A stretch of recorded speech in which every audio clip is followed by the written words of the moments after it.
Dear participants, welcome back to the afternoon session.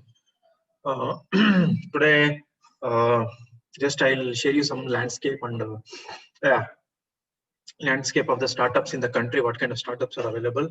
Some you'll get some input about how startups are doing well or not in this country. And yes, the important topic which we'll be discussing is how to set up these centers. Be it a training center, be it a innovation center, be it a incubation center, or whatever centers you want to do it. How to set up, what are the basic things, tangible or non-tangible things, expertise, permissions, uh, how to go about this from initial to self-sustainable level. So with our experience of setting up these centers here and elsewhere, so we can share our inputs. So hope that might benefit you. And if some questions, if we are not able to answer, we'll definitely get back to you with more clarity on that. With that note, we'll start because it's already 2. Okay. Mm. So morning we were just talking about this right. So PAMIC, people's attributes, market barriers, industry and competition. So these are the different impacts uh, people can do on your business, positive impacts. How market can behave, stock markets, or what are the industrial barriers. Let us take, like suppose some of you want to set up a sanitary napkin industry. Okay, so but what is the barrier there? One barrier is it's not eco-friendly, but you have to do it. So you, as per environmental Ministry of Environment and permissions, you might have to pay more penalization, or you need to have some methodology how to recover the waste. Some things have to be in place. So that is one barriers. And regulatory affairs is another barriers. Suppose you want to set up some processing unit and which has an output of some toxic chemical or something like that. So uh, government has to give permissions to you, or the location you have chosen, government may not permit you. So these are the things. And industry. So what are the industrial, suppose we have Kia. You all of you know that there is a factory, South Korean factory that has come up in Anantapur called Kia Motors. Kia adds to us in cars. So if by setting up that industry, there are many other industries which get benefited. Auxiliary industry, transportation industry, logistics industry, a lot of things get added to that. Okay, that will benefit each other. And competition. So how competition can have positive impact? Because that will drive you to perform better. If there is no competition, it's like that you can compare any product which was under socialistic time or government thing, the quality sometimes may not be that good.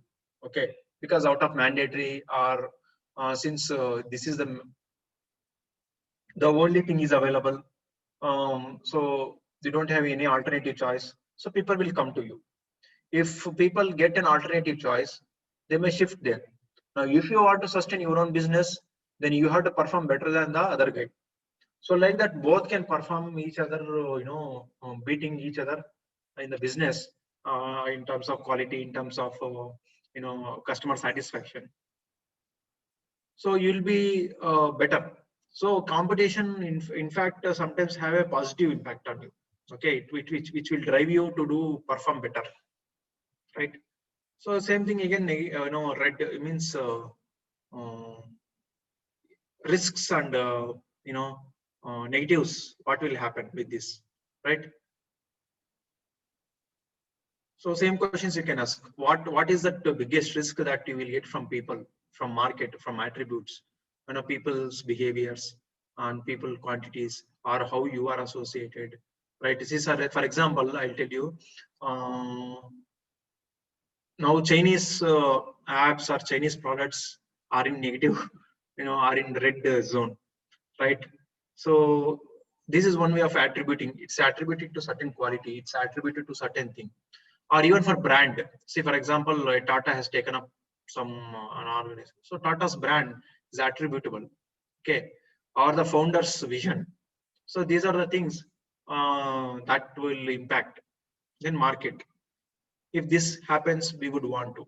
What if people have a different approach about your product? What you will do? And how are you going to measure that? Right. So these are you do this analysis. Same thing for green. It is a positive thing. Okay. Could you see my slide? First of all.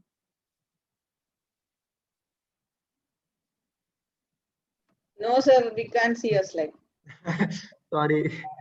I thought, okay. Now? Yeah. Same thing, like you are seeing in the morning.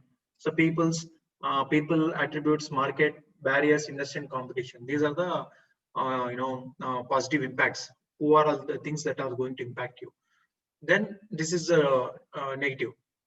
So we can do both positive and negative analysis, right? Yes. So this is what I wanted to share with you. Now,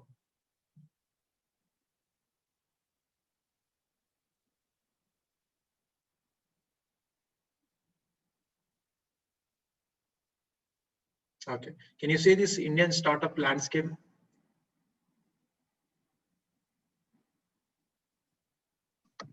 Yeah.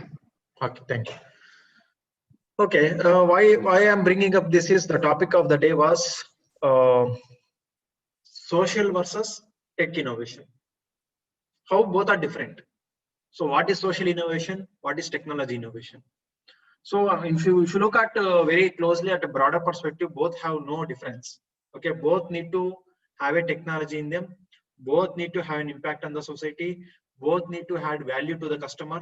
Both need to raise the money or bring in the more capital, run it and make it sustainable.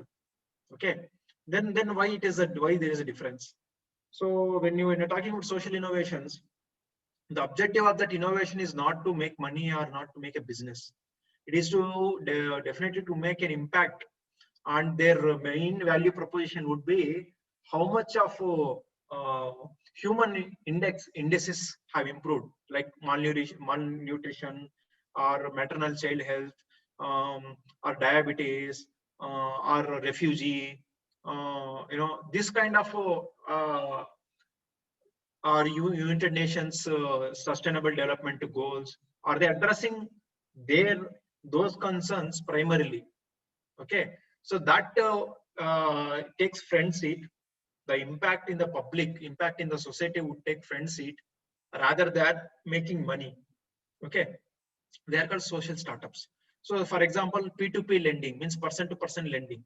Okay, so our micro lending platforms. So micro lending, what they do, they give money to people in the morning and let them do the business, and evening they return it back.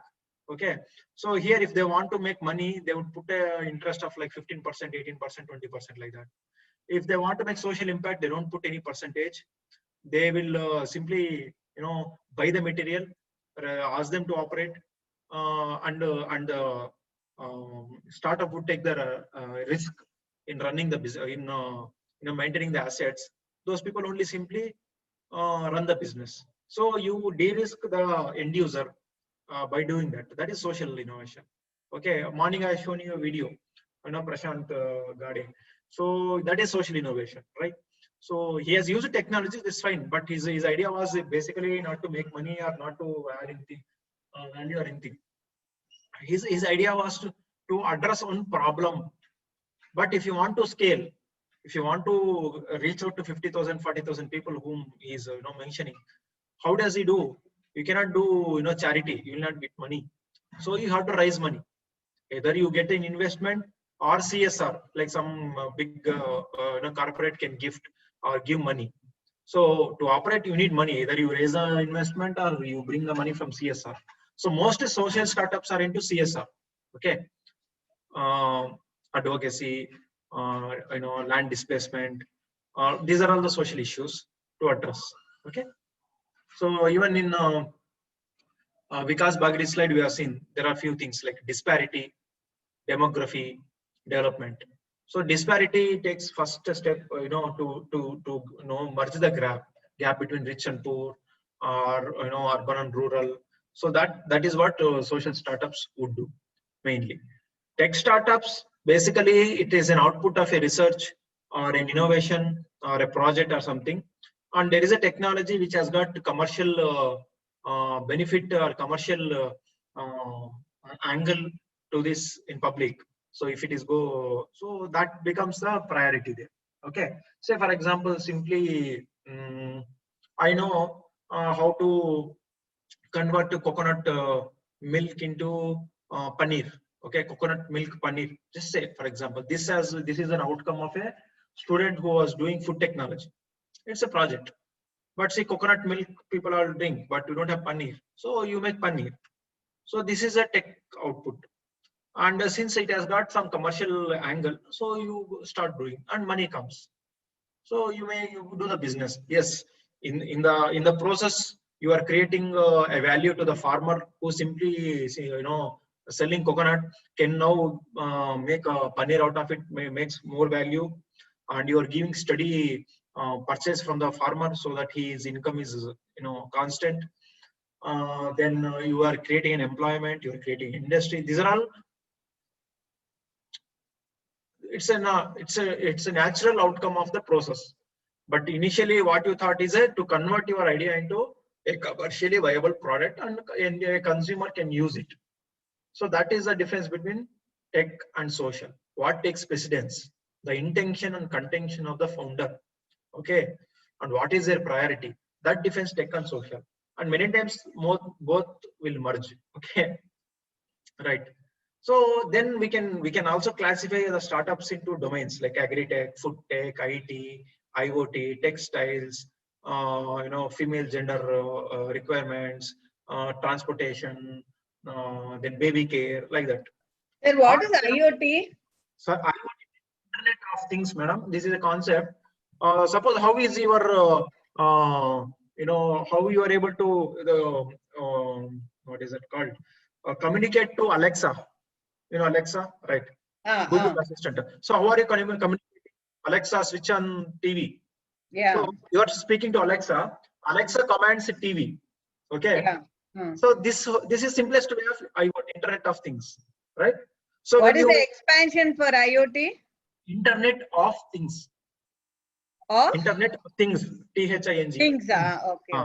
Internet of Things. That is a new, this basically machines and humans interaction.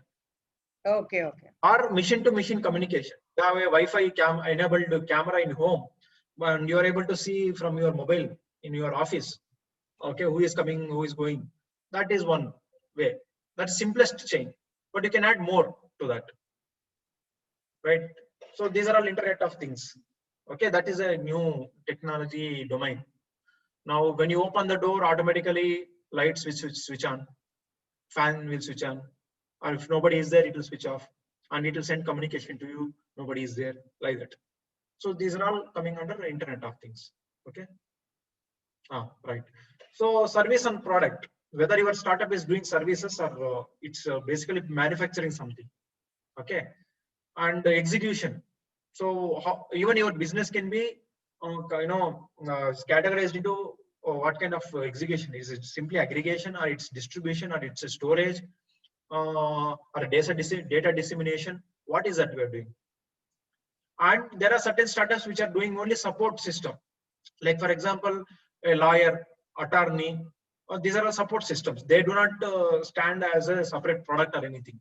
They have to support the existing enterprises. So that's how we can categorize them. And I'll give you some examples. Before that, this is something, I want to give you a bird's eye view about the ecosystem in the country. So right now we have around 10,000 startups. Okay, in the span of 10 years. Okay, we could get 10,000 startups, means 10,000 companies, right? So number of industrial verticals with active startups is 20 industrial verticals, means 20 domains are actively involving startups: agriculture, textiles, healthcare, medical care, then entertainment, okay, transportation, like that. So I will give you. And jobs created. So 60,000 direct jobs have been created, okay, which means that like 6 jobs, direct jobs from each startup, and like around 1.3 to 1. Lakh indirect jobs. Actually, this number is wrong. I will tell you. In Bangalore alone, a single startup has created 4 lakh jobs. Ola. Okay. So indirect jobs, right? They're all jobs only. They got driving and they get passengers every day. So it's indirect job. Ola alone could create 5 lakh jobs. So Uber, Zomato, Swiggy, Oyo could have created much more. Okay. Anyways, so that one can do that. And the share of startups with primary market overseas. So 21% of the market is occupied, taken by startups. Then B2B startups. What is this B2B startups? Means they do not directly give their product or service to the customer. The end user is not a customer. End user is another startup. Okay. Like simple example is you are producing a rubber, okay, from Kerala. Okay. And that rubber is a something specialized rubber which can heal on its own. Okay. What we call it Wolverine rubber. So that is a startup which has done that. And instead of giving to the customer, they give this rubber to tire manufacturing or ball manufacturing or any other manufacturing sector. So they use that as a raw material. Okay. So that is called B2B. And now we also have B2G, means startups exclusively working towards government. Okay. There are a lot of startups that have come up in 2019 elections. Okay. Poll analysis startups and data analytics startups, like that. So if you see here, in 2019 was another remarkable year for the growth of unicorns. And I would like to introduce you to this word called unicorn. What is this unicorn? Actually, it's a Greek mythological character. It is a horse with wings and a horn on top of it. You can search in internet what is a unicorn. Images will get it. So in startup ecosystem, unicorn is a unique company which has reached $1 billion valuation. If you value that company's worth of that company, it should be $1 billion in a given time. So that those companies are called unicorns. Like there are a few unicorns which are given here: BigBasket, Delivery, Ola Electric, Rivigo, Zerodha, Lenskart, Dhruva. Okay, these people have reached $1 billion valuation by 2020. Okay, 2019. Sorry. So every year we are having almost 55% increase in the unicorns in the country. Okay. So if you want to reach $1 billion valuation of your company through share market, how many years it would have taken, madam? So it would have taken a lot of years. But unicorn could reach to the these companies would reach to that $1 billion valuation something like 2-3 years. So Rivigo has taken only 3 years to reach $1 billion valuation. This BigBasket has taken 5-6 years. That's all. So that's the beauty of these things. This will talk about technology domains. What domains are there? Okay, like artificial intelligence, IoT, big data, blockchain, AR, VR, means augmented reality, virtual reality, drones. So these are the technologies which have been used very often by the startups. Okay. So what it says, 18% of all the startups are now leveraging deep tech. So what is this deep tech? Deep tech means a certain deeper algorithms which will which you would write and code, and the machine will do the analysis for you. In a simple language, the machine will do the analysis. Suppose you are a fintech company, like say you are a lending platform. You are giving loans to people like 10,000, 20,000 rupees, like that, and you have some 20 towns you are covering, like Mysore, Bangalore, Anantapur, Trivandrum, or Kochi, Visakhapatnam, Vijayawada, anything. Okay, right? Or Coimbatore, any of those things. Your job is to give money to the people, enter into the system, and once their business is over, they'll give the money. And all these things happens in the online. So they seek your money online. You give money to into their account. They use it for their business. By using the deposit back from their account to your account with interest. So assume this is the business you are doing. Now every day you are Sir, lending. what happens if they don't pay back, sir? How Madam, you they are nothing happens. They have to. That's all. No, no. Is They there are any considered as safety NPA. to get it back? Normally they're considered as NPA. Okay. No, is there any safety method to get it back if they don't pay? That's what I'm asking. Normally, madam, there are no ways. Okay, this all runs by trust. Gone. If they don't pay, then the money is gone. Done, madam. See, there are startups who are doing this. Faircent, Coin Tribe, then Lend and Desk. Many people are doing this. Even Truecaller is doing that. Okay, if you want a personal loan, you can apply within half an hour. They'll ask you some details like what is your CIBIL score.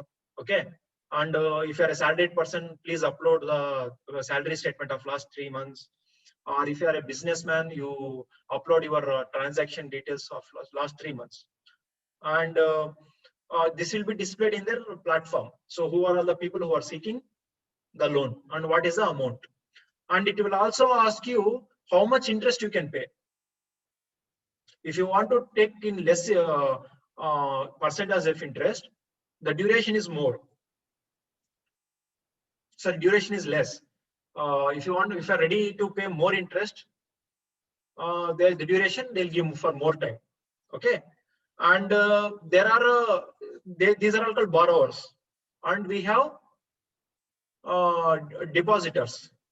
Okay, depositors. Suppose I have 5,000 rupees. I would like to give money to someone at 15% interest rather than putting in a bank. And I will do due diligence myself. There is a list of people who are seeking money for what purpose, and their address is there, their Aadhaar card is there, their bank statement is there, and which company they are working or which location their their house is or something like that, right? So it's basically trust. You put in 10 people, definitely 7 8 people will give money. See, out of experience, 7 to 80% to 85% are God fearing in this country. Okay, nobody cheats. Only big guys will do that. Okay, small people will always do. Okay, because they need again and again. I know. Single taker will may run away, but flower mart women or those kind of people, they need every day.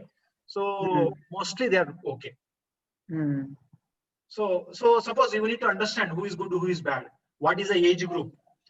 Which location your business is doing well. You cannot do regularly. You need some kind of. If these good customers are not able to pay on one day, what are the penalties will be there in the terms and agreements. They have a 2% will be there. Each startup has their own penalty mechanism, and all of them are approved by RBI and SEBI. This is a good platform you can also think of, lending. If some occasional people want some kind of daily thing, who can develop. There are a good number of platforms are there. In fact, one of our office staff is taking personal loan on that. So this is for the everyday business people. Anybody, madam, there are 3 things. One is like Renuka madam asked about those finance for innovation and incubation centers. That I'll come to that. That this kind of thing we cannot work on it. No. This kind of thing we cannot work. This is only for small businesses. Okay. I'll talk to that. So I was just giving about this high growth sectors right now. Why I'm talking about fintech is a very high growth sector. Okay, and they have got algorithms and they have got some programs where it will detect the fraud based on the pattern of the borrower. It can even guide you who is the potential fraudster.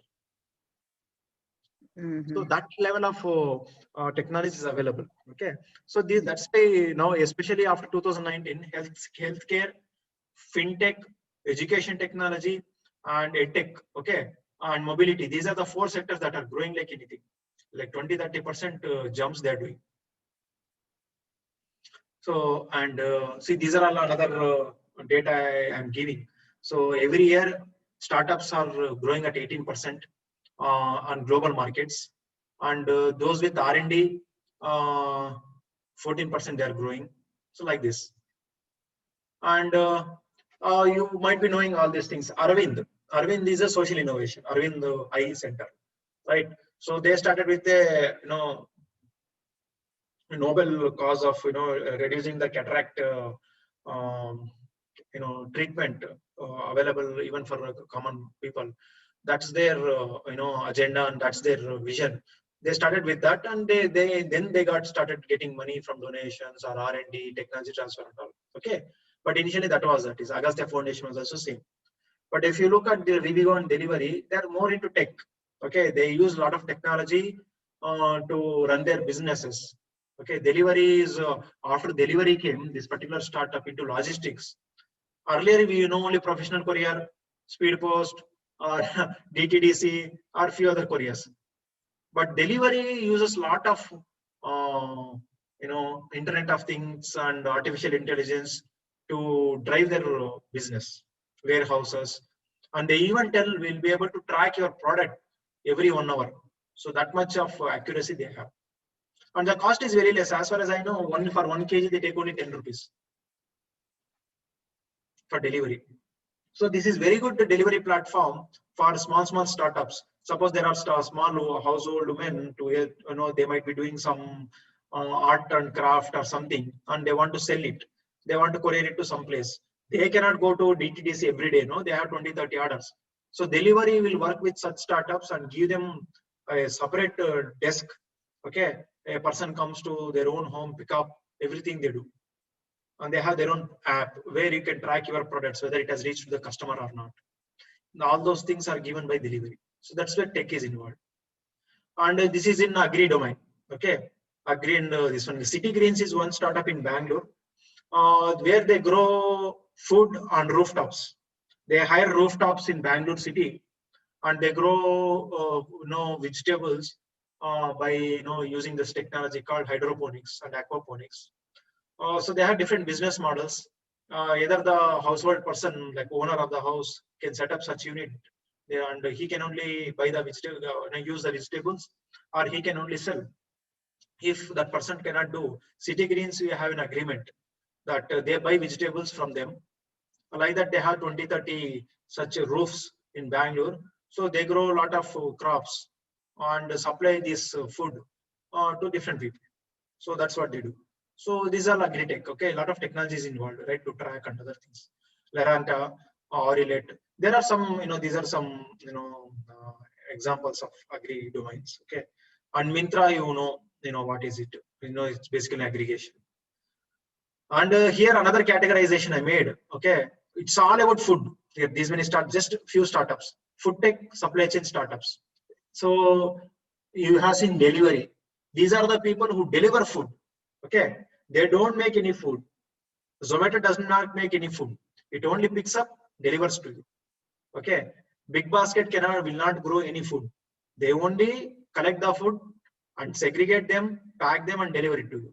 Licious is a new startup which only gives animal food, like animal source, like starting from egg, fish, meat, beef, or whatever. Beef is not there. Meat and chicken. Those that's lobsters and other things. Milk Basket, same thing. All those things. And agri-tech is Ninja Cart, Jumbo Tiles, Vycook. They are into production and sales. Ninja Cart also does production. Okay, that is the reason. And the food science. If you see Viba, Paper Boat, ID. I think you guys need to see this ID. Technologies, amazing technologies they have. One thing is they have the unique dosa batter. That is the technology they have. Second is Vada. How many of you see in this video Vada maker? Sometime I'll share with you. Bira 91 is a beer technology. They have got different microorganisms which makes different beers from fruits and other things. That is their uniqueness. Normally beer is made from malt, I believe, and they're able to make beer from many things like ragi and all. So, and different alcohol levels. That's their food science. There are a lot of sciences involved. R&D is involved in that. Raw Pressury is a startup. You might find these products a lot in airports. They make what is it called? Fruit pulp, not sugar or concentrate. Directly fruit pulp in cold press they make. Rather, if you put in mixie, there is a heat generated in the mixie, and you will not know because outside they put frozen food or cold fruit with ice, so you'll feel it is always cool. But inside that, a lot of heat gets generated in mixie. So even in processing of the fruit juice, same thing happens, and a lot of micronutrients might get lost. And when you pack into bottles any fruit juice, you know that uh, preservatives are required, right? So without preservatives, you cannot pack any fruit juice for that matter. So these are the guys who are not using any preservatives. They're using some food science technology called hurdle technology and packing the fruit juice. And no water, no preservatives, raw fruit juice. Okay, that's their uniqueness like that. Then food service, Easy Diner. They help you, block the book the seats in a restaurant or something like that. And Viva is another startup. I have been following this Viva also for a long time. These guys are into making mayonnaises. The white sauce which they use in this, burger. Now they have come with different products. They have made mayonnaise with cucumber, carrot, garlic, capsicum. So many varieties they have brought. Okay, that because they involve a lot of food scientists to make such products. So you can build your product based on technology, based on R&D, based on the business model, based on the delivery model. So that's how it is. And service versus products. So these are most of them are services here. Yatra.com books hotels room for you. They pack tours for you like that. AskMe.com is also same thing. And Quicker, yes, selling and buying like that. Ananta Naturals is our startup who takes order for fresh organic fruits and vegetables and delivers to their home in Anantapur. Okay. Ola Electric is a product based. So basically, they're working on a technology to run the taxis on battery, not on the petrol or diesel. These are all execution or aggregation. These are the words I'm using. Aggregation means what Zomato does. They list different restaurants and what is the menu is available in the different restaurants. That's all they do. And you order, it will come. So their primary job is to list all the people, list your requirement and put it on the website. Redbus, same thing. It lists all the buses are available from one destination to another destination. That's all. The core of their business is that. Okay. Then next one is Kuppam Electro Solution. They are into design and development. Suppose you come up with a problem, they design a product for you and they develop the product and give it to you. Okay. Suppose I want to detect electrical wires in the wall without seeing the wall. I mean digging the wall. So I want a machine. So they understand your requirement and they make a device and give it to you. So that's what they do. So like that, you can categorize the startup based on what they do, how they do, and all. Then here, this is security, chatbot, and customer. Freshdesk is the one which provides. You all know, like suppose you want to call Tata Sky or you want to call any Prestige Cooker customer care. If customer care phone call does not go to Prestige directly, it goes through the Freshdesk, then goes to the Prestige or whomever you are calling. Why that happens? Freshdesk is the one. What does it do? It gives a services of who is calling, what is the time duration, what is the complaint category, how much they spoke, whether the complaint has been sorted or not, or the call center boy is good or not. So all those things it will do. This is one such product they have. They in technical terms, two things that we call CRM, customer relationship management, ERP. Employee resource. I don't know what is that called, ERP. You can tell me. We don't use much of that. And chatbots. Now every startup, every company has chatbots. There are no humans who are trying to answer to you. These are all chatbots, right? Yeah, planning, correct. Employee resource planning. So ERP. These are the two things this Freshdesk does, and they have different. This one you can go and see. And these are first. Actually, these are one of the first startups of this kind that was started in USA, in Silicon Valley, by Indians. Okay. You can see here. This is another interesting. 197 communication is nothing but Paytm. Okay. So what is its valuation? $16 billion as of 2020. $16 billion. And Byju's, $10 billion. Oyo, $10 billion is in net worth today. If they sell their company today, that is the worth they get. Okay, Snapdeal, Ola Cabs, Swiggy, Zomato, Udaan. So like this. These are the top 10 I have put it here. There are many such ones. Okay. And these are 18 unicorns. How unicorns have grown? I already told you what is a unicorn. So in 2014, there were very less.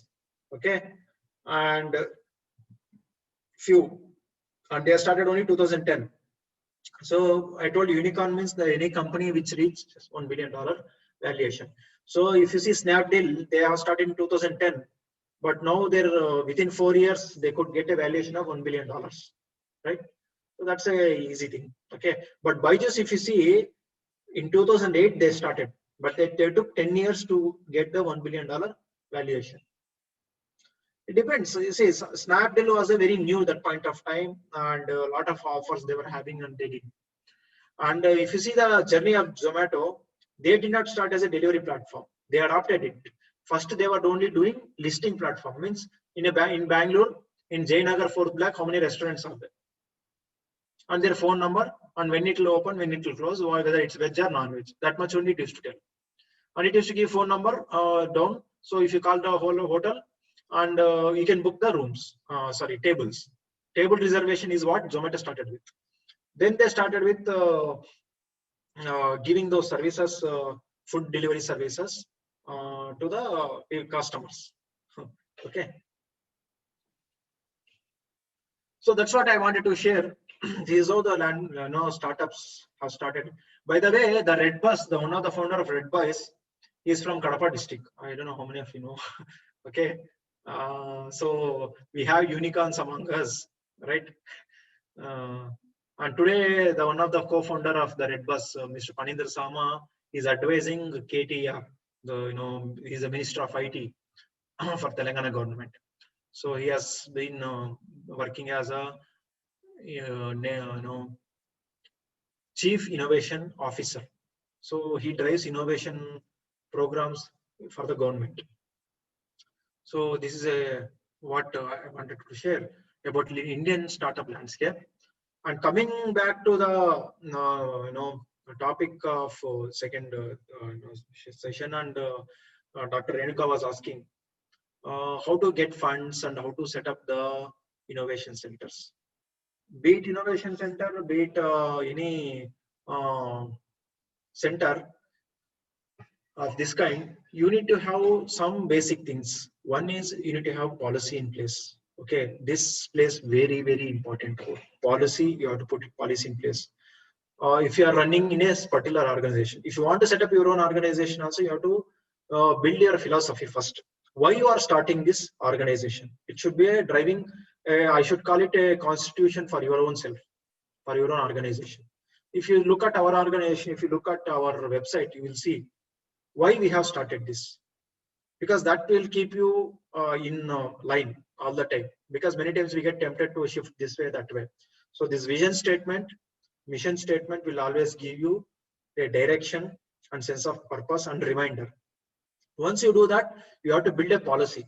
Okay, policy in a sense, a set of guidelines for you. What is good for you, what is bad for you, whom we should do it, how much we should spend on each.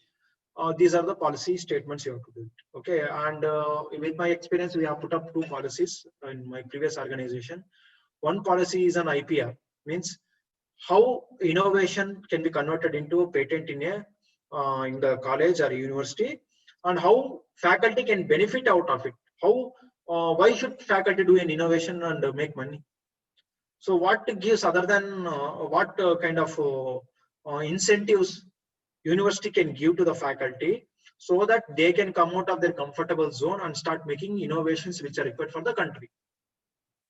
Right? That is a very challenging task for a engineering college or anybody. Right? So they say, you are giving me 30,000, I'm teaching, that's my job. Why should I do something more? Right? Rather than pestering them or enforcing certain thing, you incentivize something. Suppose a professor has developed a spectacle, okay, a spectacle, biodegradable spectacle, say, or why unnecessarily that? Take this only, this box, the biryani box. Assume that this is done by a professor. Why it should sit in the lab? Why university cannot make money out of it? Give more salary to faculty, right? So you need to have policy how to identify that a particular professor is having this kind of technology. Okay, once the technology is available in the university, how to commercialize it? See, education institute cannot do commercialization activities. Who can do? Catch them and give them some money to them. So they will do it for you. Now, once the money comes, professor can take 70%, a university or college can take 30% from that. That 30% money, they can keep it as endowment fund or innovation fund. So this fund can be distributed to more such research. Right? So these are the things that in policy you can put it. You don't have to look at a JNTU or SK University, your mother university or affiliated university to make policies. Each college has a freedom to have their own policies. Okay, need not be money wise. Even every Saturday or every week, faculty are given half a day to innovation, or 1 day per week is exempted from taking classes. That itself is a policy. Okay, and if you see IIT Madras, just go to IIT Madras and give IIT IPR policy or patent policy IIT Madras. Like that, you give some Google search. They give a policy document. IIT Madras adopted a policy that if a faculty and a group of students come up with an idea and want to start their own company in IIT Madras campus, the faculty is given 1 year paid leave. Okay, 1 year paid leave to start a company. He can be a co-founder of the company, guide the startups, and again he can join back to the college, university. And faculty should not take more than 10% of the EPT from the startup. There are certain things. So that is suitable for IIT Madras because it's heavily funded and the student caliber and all those things are different, and it's a 50-year-old institute. But what can you do to your college? Say Rayalaseema University is there or SK University is there. What kind of policy we can bring? In fact, madam, we are helping Yogi Vemana University. The Yogi Vemana University Vice Chancellor had come to our campus, and we are in touch with them. They have delegated on faculty to be in touch with us. So we are signing an MOU with them that we will be guiding their faculty or their management to set up a small innovation center in their own campus initially. So initially what we do, we have to start from zero. We don't have anything. So first we map. So first you make a policy. Second, you may map the resources. Suppose I'm making training. I want to give training in mushrooms or training in textiles or training in mobile repair for a skill development. Or I want to give some training in IPR writing. So who is a professor who is good at that in your college or university? First you have to map.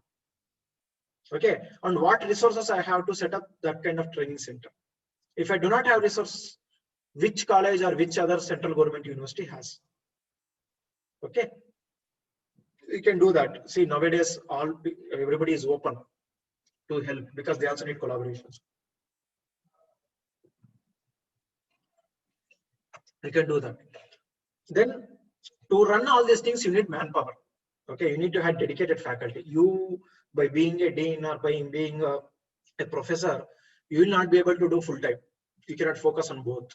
So you need to take an exemption from most of your classes, minimum classes like 2 to 3. I don't know. It's up to you, your management. But you should have a dedicated team.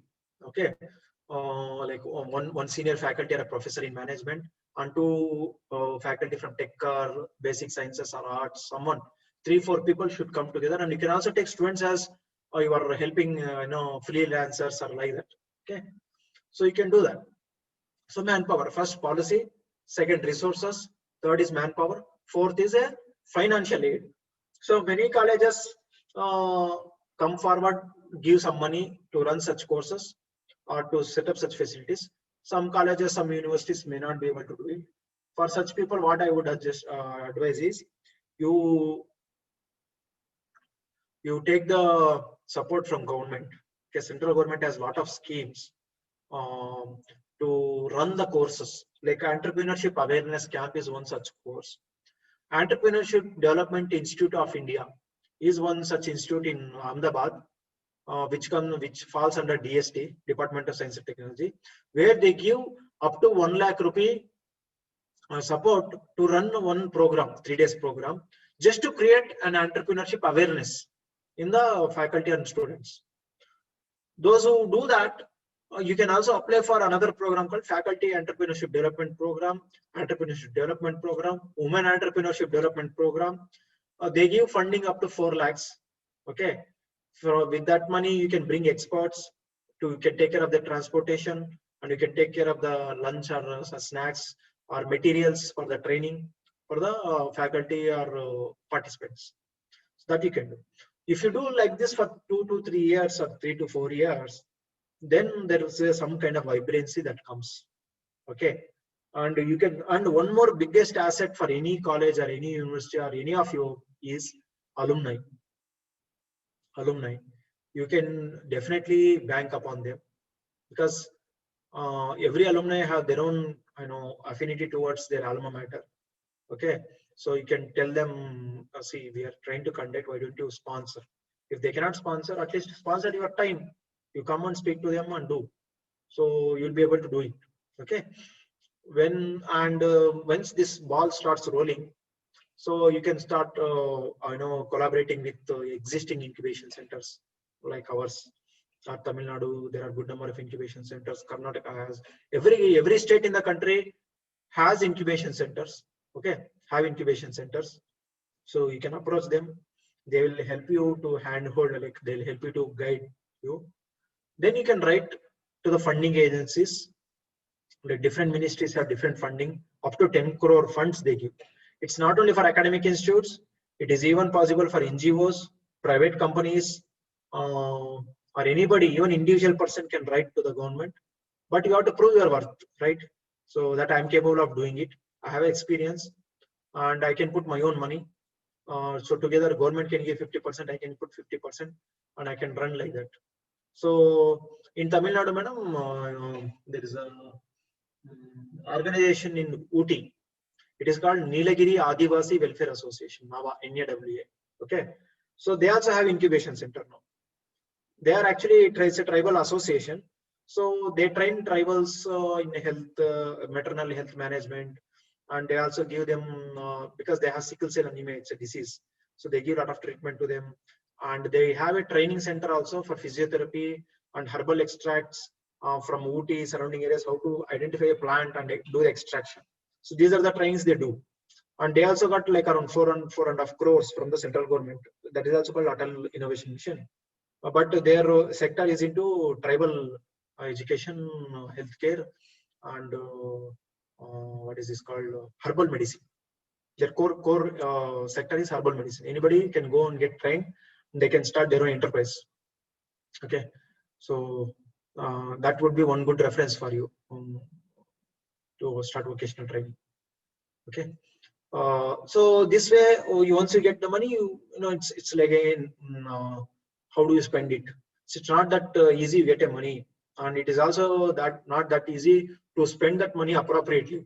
Okay, so you have to spend the money, and if you want to set up an incubation center, you plan the incubation center's future 20 years from now, because government will stop giving funds to you after 5 years. No government, no state government gives you fund for any incubation center for more than 5 years, because the norms or the policy of the government is very simple.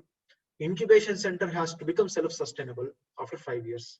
Okay, like any business, you think when you take a loan, you expect that business should run and it should become loan free after some time. Same way, incubation centers also should be loan free after 5 years or 6 years maximum. Okay, otherwise you are not running a good incubation center. So you need to have policy in place, you need to have team in place, you need to have resources in place. Then you have to build your network. You might have noticed in this whole 10 days program, most of the speakers are personally known to me, or my seniors or juniors in my alma mater. How did I connect to them? I went to LinkedIn. I just connected with personal note. Okay, both of us studied in same university. Oh, why don't you do that? So you can also do that, resource building. Go to LinkedIn. You'll find who are all the people of your classmates or friends, family. You find a common thread, and kindle the thread. People definitely come to you. So I can tell that you are also from Anantapur. I am also from Anantapur. Why don't we do something to Anantapur? Like that, I can I can invite ignite a regional feelings, or I can ignite alma mater. Like that. We can do a lot of things like that. So commonalities you can bring. So like that, you have to build network, madam. Network becomes very, very, very important. Okay. So you can bring a lot of people, and many times the network comes with cost. Sometimes network comes with no cost. So that one. So policy, resources, network, team. At the end, only money comes. Money is not at all 100% necessary to build something, but to sustain it for long time, you need money. That you will definitely get once you have done some good groundwork for 3 to 4 years, right? So this is what I wanted to tell about how to set up any center. Okay, and if you have any specific questions, I can answer, because it's a generic. If you have any specific things, I can to the point I can answer.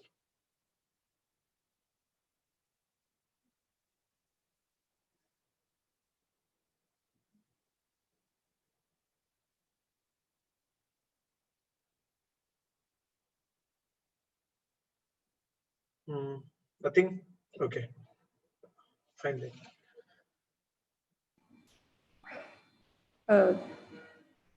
Sir, Yeah. good afternoon once again. Sir, I have a query regarding social entrepreneurship, sir. Yes. Now during the entire program, we saw this prosthetic hand, that device for cancer patients. Correct. If we consider them as a social entrepreneurship, how they make profit.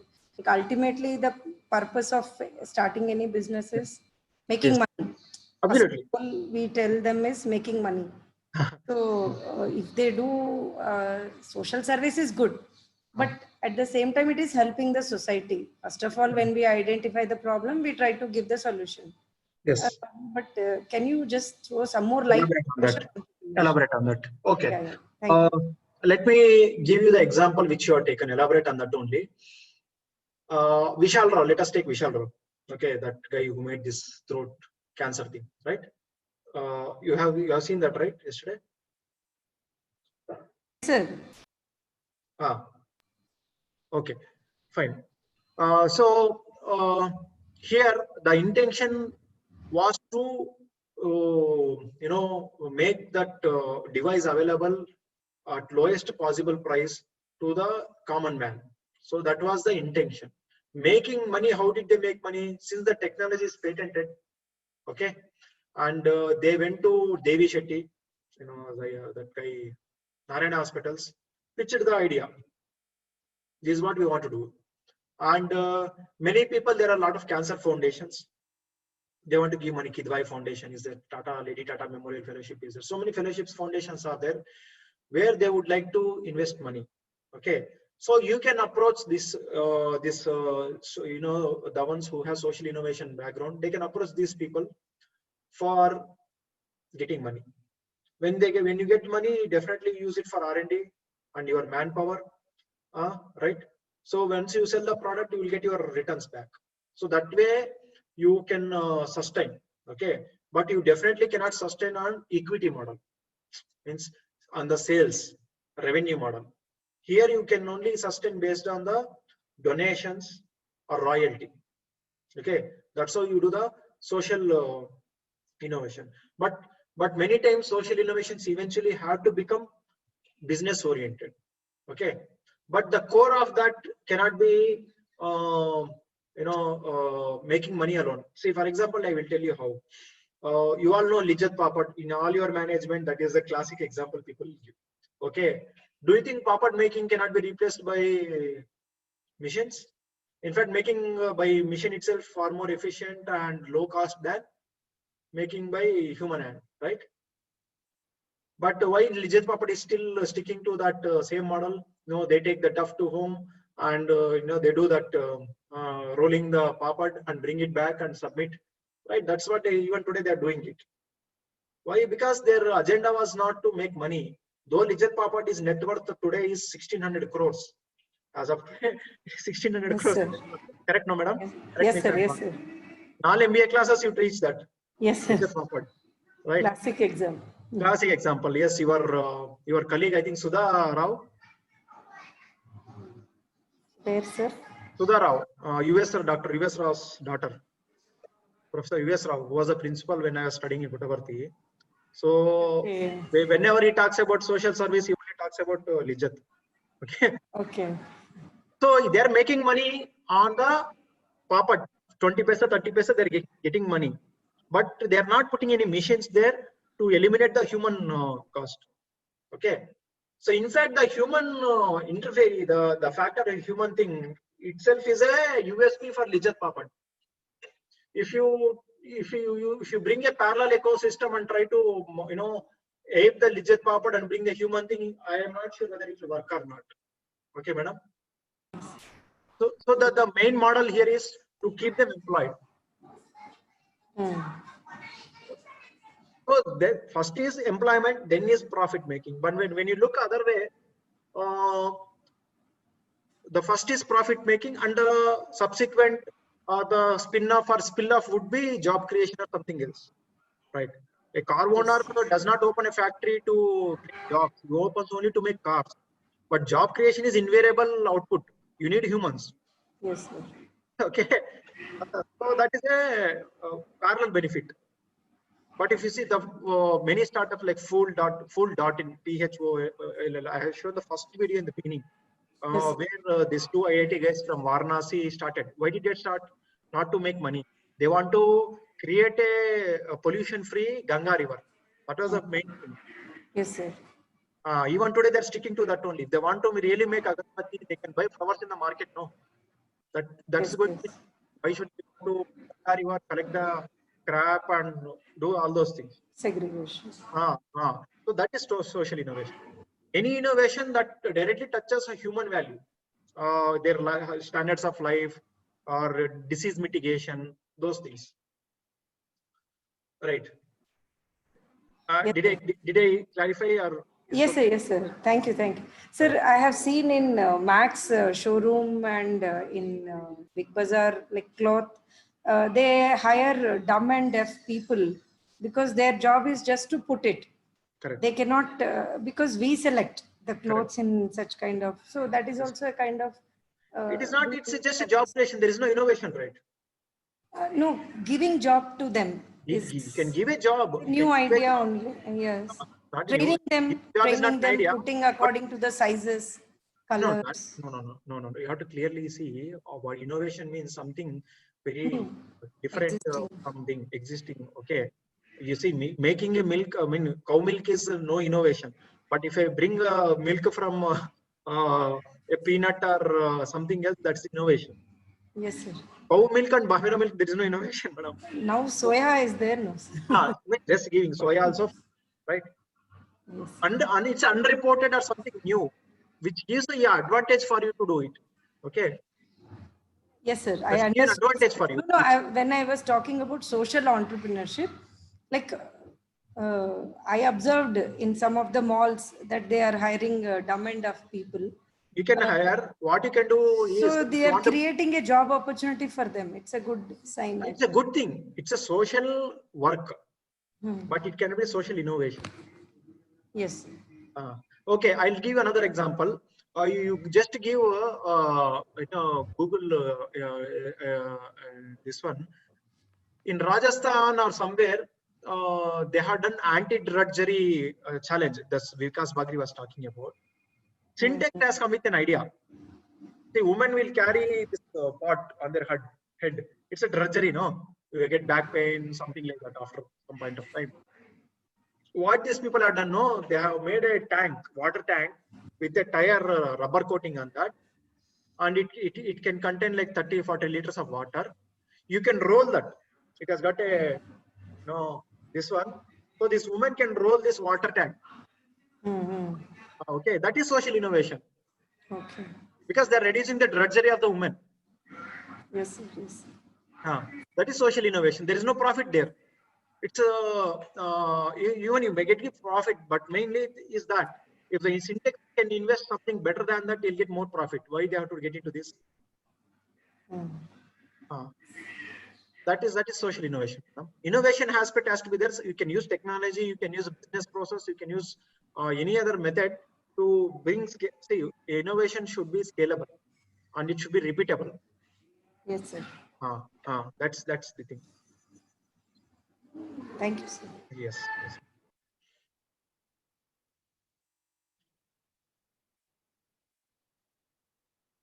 So, okay.